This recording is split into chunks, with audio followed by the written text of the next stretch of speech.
if your prospective client could get the result that they needed without you, they'd already be getting that result. And if your competitor was smart enough to propose that and be able to help them manage the kind of change that they really need to make, your competitor would have already done it. So if you know this and if you understand it, it's imperative upon you to go and actually do the work to help people figure out what they need to do and how they can do it. Because that's when we're at our very best as salespeople, is when we're consultative, when we're occupying that space of peer and trusted advisor, and we're actually helping them produce better results.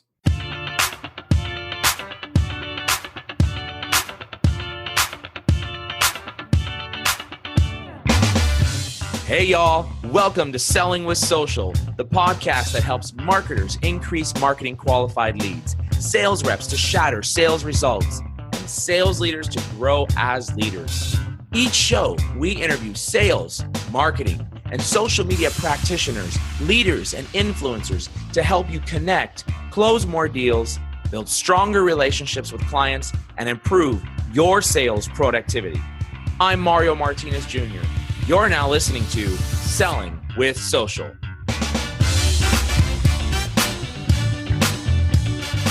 Anthony Iannarino, I am so excited, my friend, that you're on this show with me, Selling with Social. Thank you very much for joining me in a very, very important week, I might add you, with the launch of your freaking new book, The Lost Art of Closing. Congratulations, my friend. It feels like it's a new book, and it feels like my other book is still a new book. I mean, they're so close together. I was just looking at, well, first off, for those of you that are listening in, I'm going to introduce Anthony, but I have in my hand the Galley copy of The Lost Art of Closing, and I feel very special, Anthony. Thank you very much for making me feel special. How many copies did you get of that? 100. 100. So I'm one of the 100, and I just, man, that's called friendship right there. I appreciate it. It's a rarity. It is a rarity. Like, we get the first copy before it actually publishes. And you published this book. When I got it, I'm like, man, I'm looking at the old one and I still have a couple chapters to finish of the other one. It's pretty fast. Wait a minute. You launched these two books within the same year, right? 301 days apart between publication dates. 301 days apart. Pretty fast. Very fast. I want to talk about that and talk about the reason why you did that. But first, we've got sales, we've got marketers, we've got sales enablement, business owners, entrepreneurs. Do me a favor, my friend. You need no introduction. Everybody knows you. But for those that potentially don't, give us an introduction. Who is the great Anthony Iannarino? The great Anthony Iannarino, I don't know. But when I meet him, I'm going to ask for my name back. I'm a speaker. I'm an author. I'm a coach and consultant, and I'm an entrepreneur. And I started selling when I was a kid, and I've been selling for about 30 years. And a few years ago, when the social tools hit, which is your domain, not mine, I watched other people and I started a blog called The Sales Blog, which now gets about, 65,000 unique views a month or something like that. And I started writing, and people started asking, for more help and more information. And for a long time, I kept getting notes saying, why haven't you written a book? And I'm like, I've given you 2,000 blog posts. I mean, how much more writing do I have to do? But I finally wrote the book last year, and then the second book just came very fast on the heels of that one because I already had the content laid out. That's fantastic. So the first book, we're going to put a link into the show notes here, but give us the name of the first book again. It's The Only Sales Guide You'll Ever Need. That's right. And we're going to call that the Red Book. That's the Red Book. That's the Red Book. All right. And this one, The Lost Art of Closing. And this one, we're going to call it the White Book. And we'll call it The Only Other Sales Guide You'll Ever Need. For real this time. Yeah. For real this time. Exactly. I like it. Well, congratulations on launching two books within 301 days, you said? That's right. 301 days of each other. Like, that is fantastic. Phenomenal. Hats off to you, because I'm still on my first, trying to get my first out. So it's a lot of work, and I know that it takes a lot of effort. But tell me, why did you do it so quickly? Why back-to-back these books? Well, to be fair, the first book took a year longer than it should have, because I had a first publisher came to me and said, we'd like to write a book with you. And I said, okay. And I gave them the content for the first book. And they said, we hate this book. And I said, okay, well, this isn't a very good start to our relationship then, since you asked for it and I gave it to you. And they just didn't understand the mindset. They just didn't understand, why do you start with discipline when no one has self-discipline and everybody hates that? And why do you have a soft chapter in there with something like caring? What does caring have to do with selling? And they just didn't understand why I had resourcefulness and initiative and why I started with that half. And I explained, who you are matters more than what you do. And so when you get these attributes, these mindsets that drive certain behaviors, then it's easy to buy from you.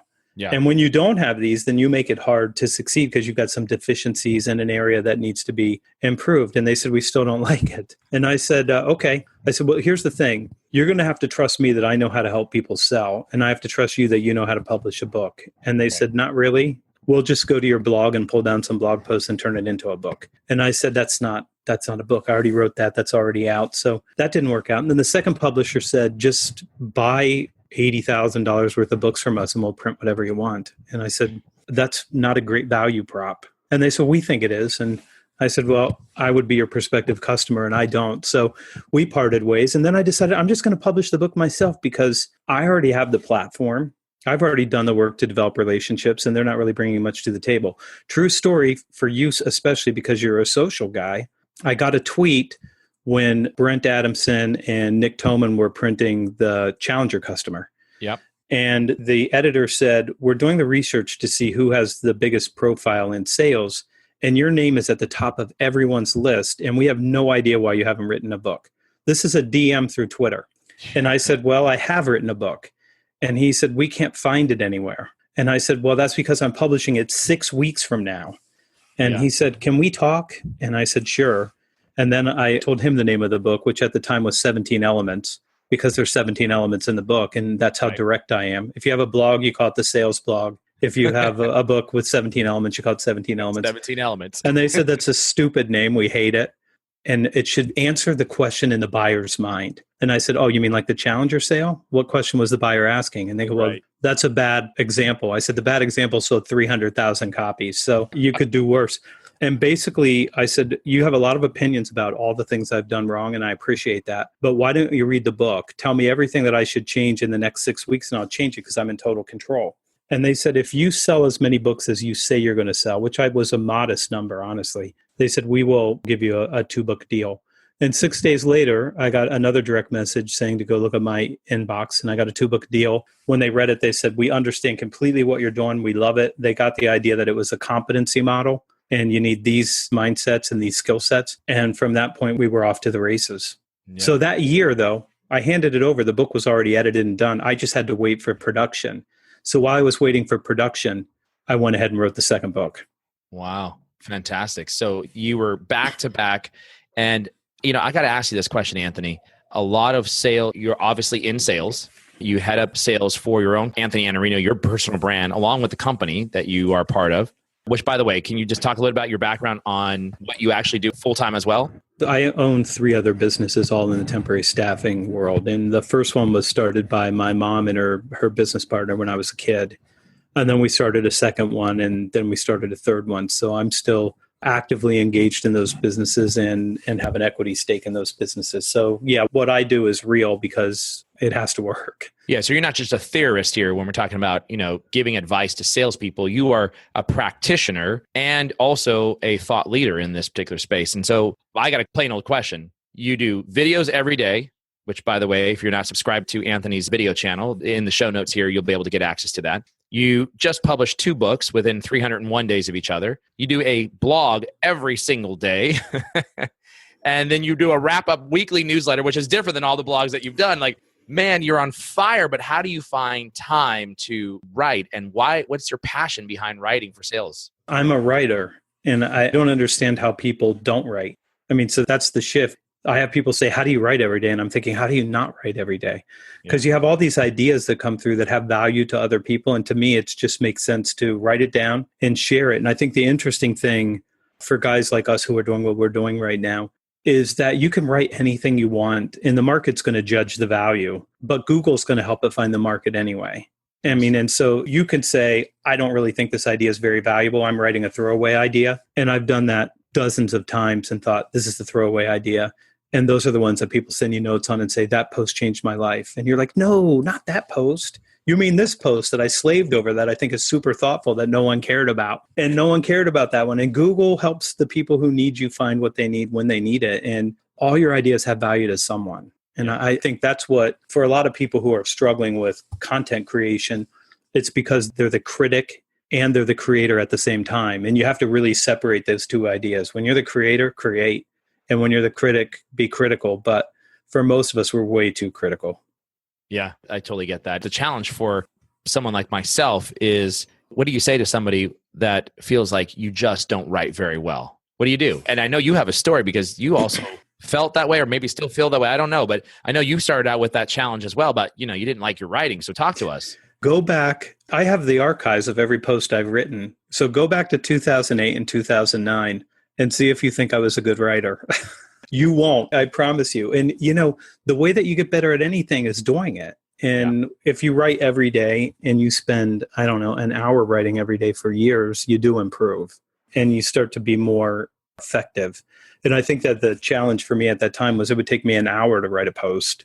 And now it takes me 10 to 12 minutes to write a post beginning to end because I've just exercised that muscle. If my writing muscles, if they were visible, they would look like Schwarzenegger. I mean, I would have like giant writing biceps and then the rest of me would be tiny, but the writing muscle, I exercised a lot. If you go back and look, you'll see the writing and it's still out there. I haven't gone back to say I need to remedy this or I'm embarrassed by it. It's part of my journey. You start and you end up someplace different. Hopefully you get better.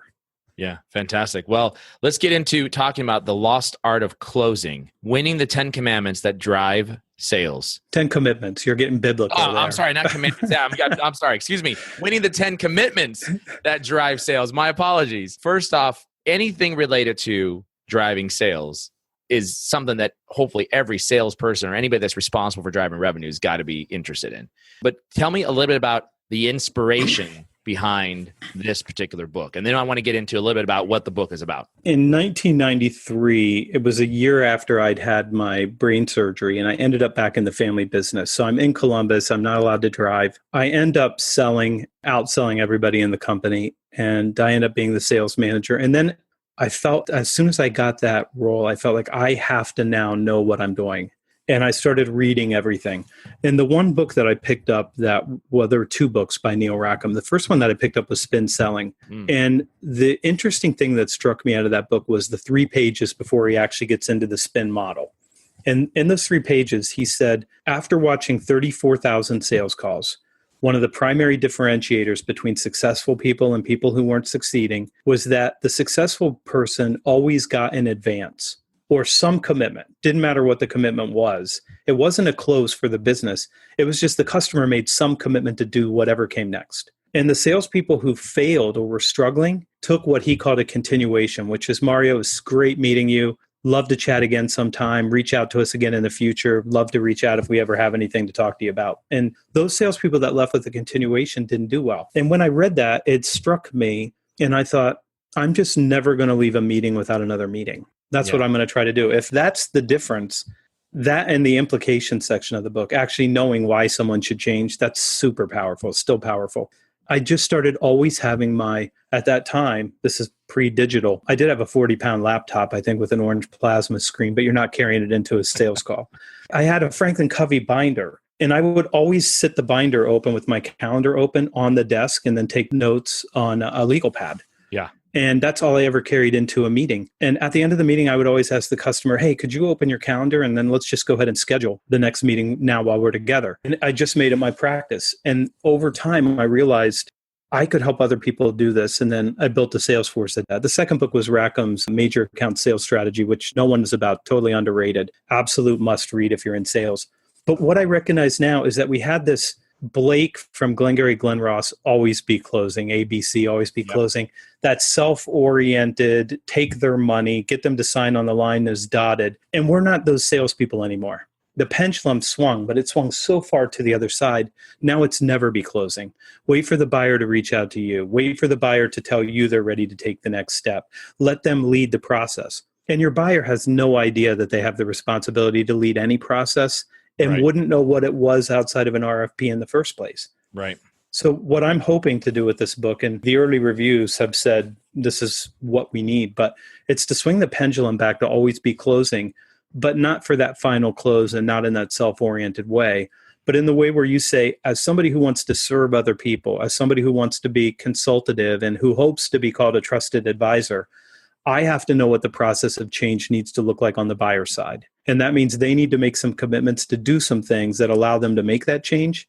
And no one had ever written down what Jeb Blunt would call micro commitments, and I call them macro commitments because these are big commitments that people make. No one had ever written down what all the advances should look like now in an age where there's, according to CEB, 6.8 stakeholders in every deal, and it's difficult to make decisions, and it's hard to find a reason to change, let alone execute the change. And that's what the book was answering. And that's why I wrote it, because I recognize so many people need help figuring out how to actually compel the client to do what's right and fear the right danger. And by that, I mean, they fear changing when the most dangerous thing for them is to not change. And you know this because you're helping people understand that there's a new toolkit and you're going to use all the tools. And some people, and I tell this to people, like, look, you're a guy with gray hair and you've been carrying a bag for 30 years and you decide you're not going to use LinkedIn, you're wrong. Yeah. And if you're a 28-year-old guy and you decide you're not going to use the phone, you're wrong too. I mean, there's never been a time where we've said screwdrivers are better than hammers. You want a full toolkit.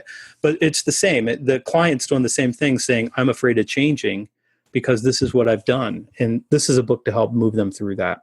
Yeah, fantastic. I agree with you 100%. And looking at the different tools that are available in the marketplace, which do you use when? And you have a great point. Screwdriver versus the hammer, right? You're not going to use one over the other when one gets the job done, right? So you've got to look at both of those tools as a tool in your toolkit, an arrow in your quiver, whatever you want to say, right, and learn to use the right tool at the right time. And that's the mark of a true salesperson, right? Is when you're using those tools. And as a digital selling guy, one of the articles that we recently just posted was 8 reasons why you're not growing sales. And inside there, one of the reasons was because sales leaders have not learned how to integrate digital to traditional selling and how to integrate that model together. So you bring up a really great point in that particular aspect. One of the things though that you mentioned that was of interest to me is when you're looking at the buyer and their responsibility in taking themselves through that journey. We hear a lot of content, a lot of material, a lot of blogs, a lot of influencers talking about the buyer owns the buyer's journey. They've changed the game on us, which I believe in to some degree that they have, and that sales really cannot make that impact.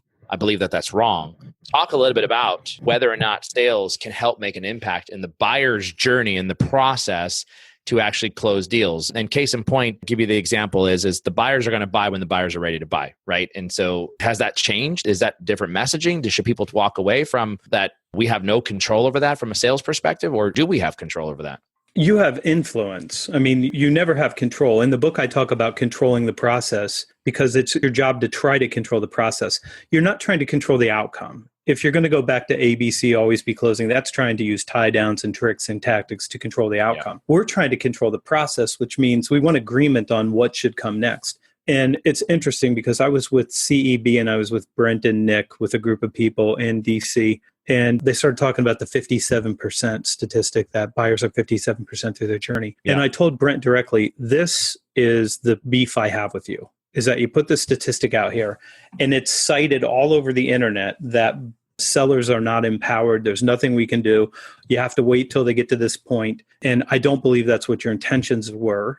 And I don't believe that they are. And he said, that's not the point we're making at all. And I said, okay, when we're done talking here, we're going to walk out of this room and I'm going to put a video camera in your face and you're going to explain this. And you can see it. There's a post on the blog. You could probably search Brent Adamson and you'll find it. And it's him speaking into the camera saying, you're supposed to get in at 0% and influence that part of it. And CEB's view is do that using digital and do that using a rep, get there early and control that part of it so that you have the influence. And what's interesting about their research is that the time buyers actually spend with sellers is about 17% of their total time working on buying something. And you think about that and you go, well, that feels good. At least I got 17% of their time. Split 3 ways, you got 5% of their time. So the imperative is to get there early and start shaping the mind share early. And I think that we have a lot of control, provided we understand what's in the book. And what's in the book is, I need you to give me your time. I need you to explore change. I need you to collaborate with me around what the right solution is going to look like. We need to bring in a group of people here who are going to be affected or impacted by this, and we have to get consensus around what the right thing is. And we have to go through all these stages because that's what's necessary for the organization to come with us. And I will tell you, you as a salesperson, it's imperative upon you to figure this out, number one. And number two, your clients are counting on you. And I say this frequently, and I'll say it here. If your prospective client could get the result that they needed without you, they'd already be getting that result. And if your competitor was smart enough to propose that and be able to help them manage the kind of change that they really need to make, your competitor would have already done it. So if you know this and if you understand it, it's imperative upon you to go and actually do the work to help people figure out what they need to do and how they can do it. Because that's when we're at our very best as salespeople, is when we're consultative, when we're occupying that space of peer and trusted advisor, and we're actually helping them produce better results.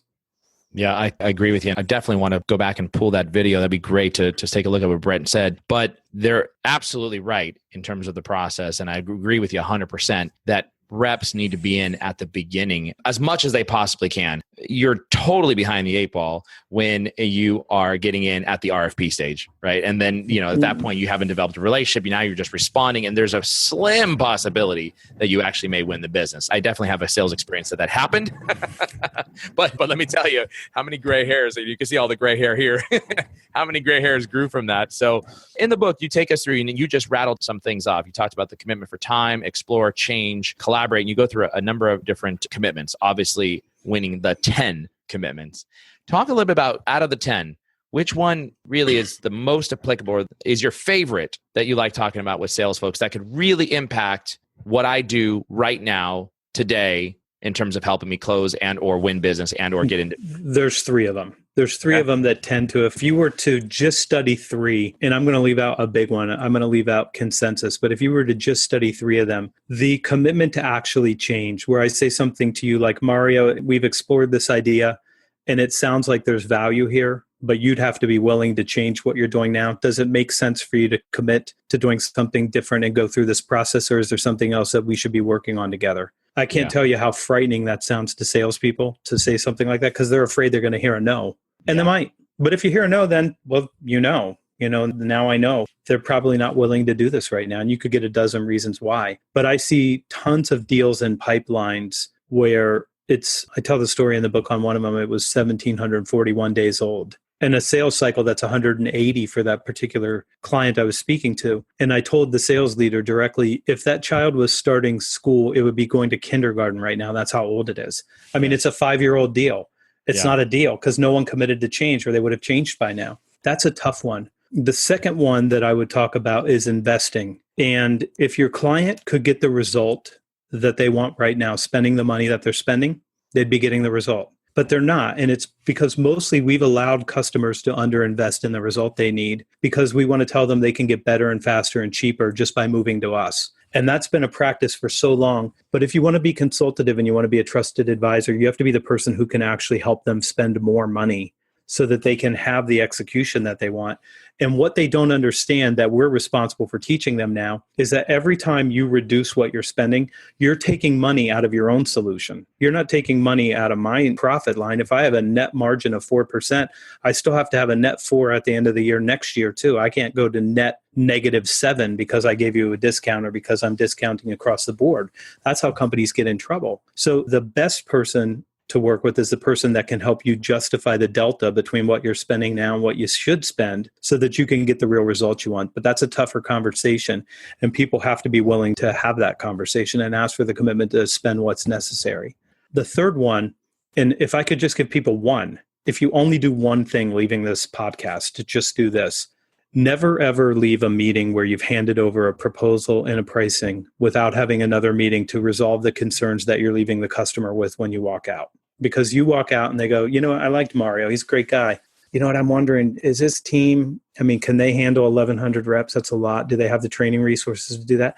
Should we even be investing in this right now? Are we going to be taking our people out of the field too long? And they start having this conversation and we're not there to serve them. Yeah. If you just gain the commitment to resolve concerns and say, listen, I know you want to meet with your team. I know you're going to have to spend some time doing work internally. But what I'd like to ask you for is at the end of that, I'd like to come back in and answer your questions and resolve your concerns because I think that some things are going to surface up that are going to give you pause. And I want to make sure that I'm here to serve you and that whatever you do, you're 100% with the decision that you're making. And if you can get that commitment, you're going to find out that there are 2 or 3 things that pop up that if you resolve them to their satisfaction, they move forward. And that's a big one before you get to the final commitment. And, we've made a big deal out of closing for decades. That's the easiest commitment of all now. It's all the ones that lead up to it. You get those right. The ask for the commitment to buy is either the easiest commitment or it's the hardest. Yeah, and if you haven't done the work, then it's hard. But if you've done all the work, you just say, I'd like to ask you for your business. Can I get you a contract and can we get started? And they go, yeah, makes sense to me. Yeah. Pretty easy. In the chapter about the commitment to resolve concerns, that was one of the ones you just referenced. You talk about the process doesn't end where you think it does. Yeah. And I think this is a big one in sales, right? I mean, like we oftentimes as sales leaders, we'll sit down with our sales reps and we go through our coach and we're looking over deal opportunity. We're doing funnel review, opportunity review. And we're like, all right, what's it going to take to close this deal? Rep tells us. Well, who's involved? Rep tells us. What should we do as a salesperson when we think we've got it down, or when a sales rep quote spits out whatever it is they're talking to us about what it's going to take to close the deal? What should we do as sales managers to challenge that thinking, to make them think further ahead? What questions should we be thinking about? There's a chapter in the book on that. And 16 is how to think about this as a sales manager or a sales leader, to push back and say, how are we going to lose? That's the first question. I know the rep can tell me all the reasons we're going to win. They really liked me. They love us. They love the solution. They were so engaged in the meeting while we were presenting. They asked the best questions. They were all right in our wheelhouse. Okay, good. Now, how do we lose? And they're going to struggle with that. And I would train them to think that way. And then I would inspect the process, and I would use the commitments as part of that to say, did you resolve their concerns, and what were they? Did you give them the proof that allows them to be 100% confident? If you didn't, what do they still need? And are you certain that you're right and they still don't have a concern?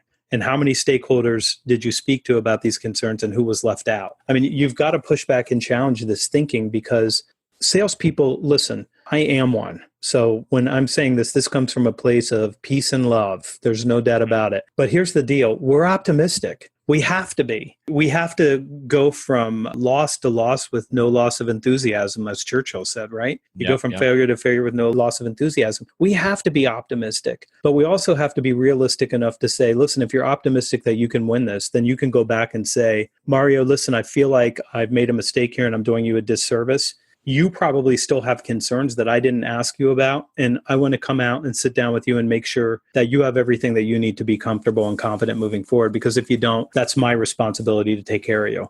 Yeah. And you bring up a great point. One of the things that, especially coming from the former sales leader role, was whenever someone came to me and said, hey, this is what it's going to take to win this business, as soon as you hit pricing, it's like, whoa, wait a minute. How did we get here? Let's put that one aside. When you ask the question as a sales leader, well, who's involved in the decision making, or what is the process of the decision? And then they say John Smith or Susie Q, whoever it is, that's the decision maker, especially in a mid-market to enterprise level account. Right now, it may be different, as I think there's potentially fewer buyers or fewer influencers as the smaller the account is, but especially in that mid-market to enterprise level account, as soon as you've narrowed down and you've myopically focused in on one potential buyer, you're wrong. You're wrong. Totally wrong. You're wrong. Right? Yeah. And so some of the things that, we teach sales leaders how to do on the digital side is let me teach you how to go about, let's open up that account on LinkedIn Sales Navigator as an example. And let's take a look at all the mind mapping of the whole entire org chart of who might be involved, from purchasing to procurement to legal to wherever it might be, the decision maker's boss's boss. And those are some of the things that, I think are important to the sales process and the sales cycle. You have the customer's concerns, but then you have the reps' thoughts on what it's going to take to close, and they're missing that step. And I think the book here gives some valuable guidance on questions that we need to be asking as leaders of our salespeople, not just from a salesperson. I mean, don't get me wrong, it's a salesperson's, a great guide here and some of the things you've given, but definitely from a leadership standpoint of what you need to be thinking through. Yeah, it's a salesperson's book for sure. Both of the books were written under this idea that, the first book, The Only Sales Guide, I heard so many sales managers or sales leaders tell me that person sucks at selling, or they're not a good rep. And I would look at them and go, they're high business acumen, they're resourceful, they've got initiative, they lack discipline, and they don't prospect. They're not horrible. They have deficiencies. And the first book was trying to give people a lens to say, how do I determine where somebody's deficient? And then how do I help them with that? And the second book is to look at the process and say, do they know how to actually serve the client and create value at each stage of this process? Because every time we're in an interaction with a client, it's our job to trade massive value for that next commitment. So if we show up and explore, and I've got a deck that says, Mario, here's the 4 trends that are going to impact your business over the next 18 to 24 months.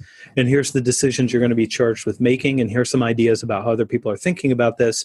Then somebody goes, I would have paid for that. I would have paid for that meeting. It's easy to say yes to the next meeting. But if I show up and I say, Mario, I'd like to introduce myself and my company, and let me start with this deck where I can show you the footprint of how many offices we have in the United States, and then I'll show you our board members. And then you're like, what did I trade my time for here? I don't need you to be a spoken website to me and show me slides. It's not interesting enough for somebody to change. And this is how you become a value creator, is by understanding what to do and how to help through this process. You talk a little bit about some questions and some good tips on resolving concerns. And one of the things you talk about is asking a question: what proof can you provide that would eliminate those concerns that are provided by a buyer in the case of a sales process? Talk to me about how the proper way a rep should go through about providing proof to eliminate several different types of concerns. Maybe you can address some of those concerns that may pop up, common concerns. Yeah, I think what happens is when we're young and new to sales, we want the proof provider to be why us. I love my company. My company's a great company. Let me show you all the logos we have. And the customer's looking at the logos and going, that's great, but I'm not sure it makes sense for me to make this investment right now. Yeah. Okay, well, you've just mismatched the proof because that's what you think they would want to see. But what do they want to see? They need to see some sort of an ROI analysis, and they need to understand, is this even the right choice? That's a different conversation. That's going to need a different level of proof and a different rep to lead that kind of conversation. Or we'll say, can I go ahead and give you references? And they might want references, and they might even have that as part of their process. But what if that's not their concern? What if their concern is, I still have 3 people on my team that disagree with this decision, and I'm afraid they're going to drag their feet and we're not going to be able to execute because they still are resisting this, and we haven't found any way to mitigate the damage that this is going to cause them when we change over their process. Then what do I have to do that? I'm going to have to show something to these people to say, here's how we can mitigate this for you. And they're going to have to believe it. And that's a different problem set. So we tend to use proof like it was 1974. And then we're going to walk in and somebody's going to question, tell me about your company. How long have you been in business? We don't even hear that anymore in the field. It's not even something that we hear. We're more interested in, why should I change? How should I change? If I was going to change, why should I do it with you instead of somebody else? What's going to make it easier for you to get this result, or better for me than some other choice that I might make? That's the difference now. And we're playing a game of preference. Why do I choose Mario over someone else? And we have to remember that. They're looking, who am I putting on my team to help me through this process? It's Mario and Mario's team, or it's someone else and someone else's team. And how you sell matters dramatically. So who you are and how you sell, it's not what you do anymore. There's a lot of people who do what we do. Yeah, that's a good point. I appreciate that. I'm going to jump around here if that's okay. There was something that intrigued me in your guidelines for closing. Now, that wasn't one of the 3 that you just referenced here, but I thought this was an interesting one when I read this. And this was always have a backup commitment. Yeah. Talk about that. Now, tell me what you mean by that. And what is this backup commitment that you're teaching reps, what they should be doing and how they should be doing it? If I can't get the commitment that I need to get something closer to that allows me to keep moving the process forward. And let me give you a simple example. I need you to give me information from your database so I can do an analysis for you.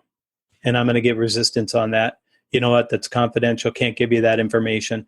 And if that's a roadblock for me, then I have to say, okay, I understand. Can I give you an NDA from our side that we sign that would allow you to give that to me? Or could we meet with your legal team and sign your NDA so that you'd feel comfortable disclosing that? But I'll take the NDA step as a step forward, as a commitment, so I can get that data. Or I might get something, I don't really have time to walk you through that right now. Then I'm going to ask, who else on your team could I meet with? And then I'll come back and cover this again with you at a later time. But I want to make sure that we don't lose any momentum that we've built here. Who else on your team could I meet with so that I could start getting some of this work done on our end? I always want a fallback position in case there is, there's legitimate reasons people can't give you something that you want. And, you can try the overcoming objections, and I'm going to try to blast through that. But the real way is to figure out what their real concern is and then find something that's going to allow you to keep moving it forward either way. And that's why resourcefulness is really the linchpin attribute of successful people. Just figure out something else and keep moving. That's great. Phenomenal, excellent advice that you just gave there, Anthony.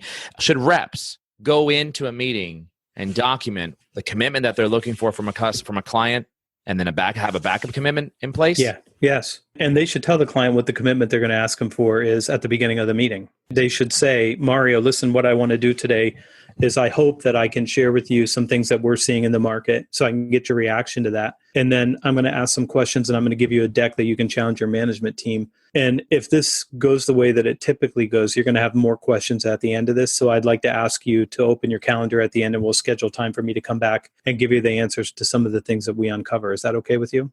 Yeah. I'm going to tell you I'm asking you at the end because I'm asking you at the end, and I'm going to tell you how I think it's supposed to go because I want to help you through the process. That's absolutely phenomenal. And it reminds me of something that probably I did today, just in my own conversation, without really even applying the science. Like, I think what you're talking about here, Anthony, is not necessarily science, but it's just a methodology, and it's actually documenting the approach. But, as a great example today, I had a phenomenal meeting with a sales enablement leader. And we not only got commitment to schedule our next meeting in 2 weeks from now, once she finds out details about A and B, but also I asked for information related to their user community, specifically around usage around certain platforms. And I wanted two things because what I would bring to the table was my analysis to that next meeting. So I got the data, which would allow me to be able to say, hey, here's your serious challenges that you're having. She had homework be able to bring to the table, and we both committed to bring it back to the next meeting as we bought in on the concept of moving this process along, right? So I think that's important. Like if you can get customers to give you information that you commit to doing something that you'll bring to the next meeting at the same time, they'll bring something to the meeting. You both have stake in the game in terms of moving that process along. That's right. And as long as you have a calendar, that's great. I mean, as long as you have a date on the calendar. And to your point, I love it. I did not leave the meeting until I had the other meeting on the calendar and accept it before we left. Yeah, that's the way to do it. There is something one more point I want to talk about, and you talk about projecting confidence in the closing process. And there is a fine balance, I believe, between arrogance and confidence, between we are the biggest and the best, and therefore you should buy from us anyways, to we are confident that we can help you through and meet your individual needs or company needs or whatever the needs are. Can you talk a little bit about projecting confidence and where that line is between arrogance because you're the biggest and the best or the brightest or you've got so much experience and or your individual industry experience versus truly projecting confidence that people want to buy into? I will tell you the interesting observation that I've made over the last couple of years watching salespeople. When they are afraid to ask and they lack the confidence, it's typically because they didn't do a really good job through the process and they're not sure that they can get a yes. And they definitely don't want to know. So they're not going to ask because if they get a no, they feel like it's over. And they don't know. In most cases, they can simply say, if it's not right for you to move forward, can you share with me where we went wrong and maybe we can go back and start over? But the projection of confidence comes not because your company is the biggest or you've got a lot of answers to why us. The confidence comes because you know that you have done the work necessary to understand the client's problem, to help them understand the problem, to help shape a vision of how they're going to get to the future, have gotten buy-off from their team, have resolved all their concerns, have asked them for the investment and agreed on that. Then you're going to project confidence because you know that you belong there and you have to belong there when you get there. If you have any doubt, and this is the thing that you're probably pointing to, and I'll say this another way. If you have done that work and you look like you belong there, there's a congruence. This is the person who is my trusted advisor. They're a peer. They're asking directly. But if you feel like you didn't do something and now you're going to start leaning on something else and say, and you really should buy from us because we're really the best and we're the biggest and everybody knows us and let me show you all these logos. There's this incongruity and it's your lack of confidence that you start projecting. And then they're like, man, they're really selling hard now, aren't they? They're really trying because they feel like they have to. And that's a lack of confidence that starts showing through. You just need to do the work to belong in that room and ask for the business. And if you do that and you get that right, you will project the confidence. But there's no way to bluster or blow yourself up, and project confidence because it's so easy to see through. Even if you think it's not easy to see through, we see through it. Yeah, that's a good point. I was listening to a video and this individual was actually talking about how they are the global authority on a particular subject. And I thought, well, who the heck self-proclaimed you as the global authority? Like as a buyer, how do you say I'm the global authority on something? Who gave you that title? Right? As a buyer, that doesn't resonate to me. Like to me, that's not projecting confidence. Projecting confidence is Mr. or Mrs. Customer, we've actually done this 10,000 times with customers like you. And here are some of the examples that we've done this with. And I'm fully confident that these are the results they've achieved. And these are results that we can achieve with you. Right now, that establishes a level of authority. But you just can't come out and say we're the global authority because we're the biggest and the best and the brightest, right? You can never say that. Just like you can't say I'm a trusted advisor. That's not a title you can give yourself. That's true, yeah. That's something that your customer or your client has to say that you are for them. And they won't use those words. Instead, they're going to go, you know what, I got a guy. His name's Mario. I got a guy named Mario. We use Mario. That's it. They're not going to say Mario's my trusted advisor because he's so consultative. They don't use those words. They say, I got a girl. I got a woman that I do this. She takes care of this. I don't even think about it. And I'll tell you how I've got clients where I know I'm the trusted advisor because they ask me for advice on things I know nothing about. And they think because I can help them in one area, they start asking me about other things like comp. I'm like, I don't do comp. Yeah, well, we'd still like you to look at what we're doing. Even if I looked at it, I still wouldn't know anything because I don't do comp. You need a comp expert. Let me give you the best advice I can. Don't let me do anything with comp. That's not what I do. But because they ask you, they ask you for things outside of your subject matter expertise, and they don't make decisions without you. You've got clients like that, I'm sure, that before they do anything, they're going to call you and say, Mario, I'd like to get your feedback on this. Absolutely. Just had that happen last week. I'd like to get your feedback on this. Yeah. And it was actually on account-based marketing. Now, that's not my global domain by any stretch. We help enable ABM strategies, right, with our component in digital. But we don't develop account-based marketing strategies. But someone called me last week and said, I'd like to get your thoughts on this, your feedback. That's how you know you own it. Exactly. So again, trusted advisor, right? So I think it's important that sales reps, when you're involved in a conversation, sometimes product marketing folks, no offense against my product marketing listeners or our marketing folks, will use terminology that really beefs you up, as you displayed, makes you feel bigger, right? The global authority, the largest of whatever it might be, the only whatever it might be. So, but we have to prove out our confidence to a client or to a customer through the trust that you build based upon experience, based upon your level of engagement, based upon level of effort. And you've got 1,001 tips inside here. And I think I want to close with this though. One of the things that I really appreciated in each, I think it was almost in every chapter, if I'm not mistaken, the commit to take action, that section, it's in every chapter. Is that right? It's in all of the chapters with commitments, with all the commitments. So it's fantastic because one, you set an example, you take through the salesperson, what the salesperson is doing and what they need to do. And then you have a section there on questions, right? Questions that you need to ask yourself. So fantastic job here with the book, man. And I think it's really great that as you go through each one of these chapters, and guys, this is not a pitch for the Lost Art of Closing. This is my friend, Anthony Iannarino, who is a leader and thought leader in sales. And I appreciated the book because even myself, I'm sitting here reading through the book. I'm still learning stuff every single day, right? After 20 years in sales, in the sales business. So Anthony, any last words on the Lost Art of Closing, things that people should walk away with or stop doing or anything like that you want to see? No, I think for the people that want to think about how do you move to a different place with your client, I think those people are going to find this book and immediately get it. And I think that there's a lot of people who are going to be confused by the title. And probably the last thing I would say is if you're looking for a book with 115 closes that all have names like the puppy dog close and the doorknob close, you're not going to find that here. And if you're looking for tie downs or tactics or anything to do with being tricky and deceiving people or manipulating them, you're not going to find it here. This is just straight up consultative B2B sales that you're going to actually feel good about what you're doing, and your clients are going to feel good about the conversations that they're having with you because they're going to say, this is a person who gets it and who's willing to go there with me and deal with this stuff so that we can move forward. That's what the book is. So I do think that there will be confusion around the title because every closing book is basically the same thing. And this is the first one that's looked at closing as the whole series of commitments. Well, for anybody that has a level of confusion listening to this particular podcast, my answer is don't be confused. Get the Lost Art of Closing. We'll have that in the show notes here. Anthony, before I let you go, I always love asking all of my podcast guests one question about you personally. Your favorite all-time movie, what is it? Okay, I got to go with two here. Number one, The Godfather Part 2, which is the finest movie ever made. But I've seen that many, many times, but I have still not seen that as many times as I saw The Blues Brothers when I was 13 or 14 and it came out, and I saw it 42 times in the theater. Oh my gosh. And the music of that movie and the comedy, it spoke to me at such a level just because of Aretha Franklin and James Brown and John Lee Hooker. And as a kid, I just gravitated right towards that. So that's the movie that I've actually seen.